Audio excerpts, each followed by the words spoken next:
Dabangg Delhi KC versus Jaipur Pink Panthers మధ్య జరిగిన మ్యాచ్లో లాస్ట్ రైడ్లో ఒక చిన్న ట్విస్ట్ జరిగింది.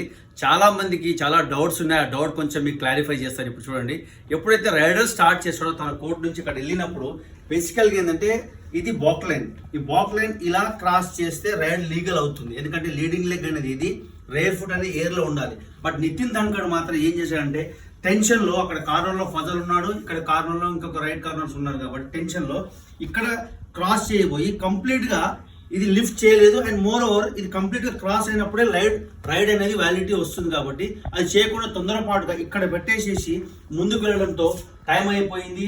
ఆల్మోస్ట్ అలా టెన్షన్లో రైడ్ ఫినిష్ చేయడం జరిగింది. కాబట్టి మ్యాచ్ కూడా కోల్పోవడం జరిగింది. దట్టు అవతల వైపు ముగ్గురు డిఫెండర్లు ఉంటే సూపర్ టెక్ అనమాట. ఒక పాయింట్కి బదులు 2 పాయింట్లు రావడం జరిగింది. దాని బదులు వాళ్ళు ఒక పాయింట్తో వెళ్ళి కావడం జరిగింది. మొత్తం సినిమాలో అదొక బిగ్ ట్విస్ట్ అనే చెప్పొచ్చు.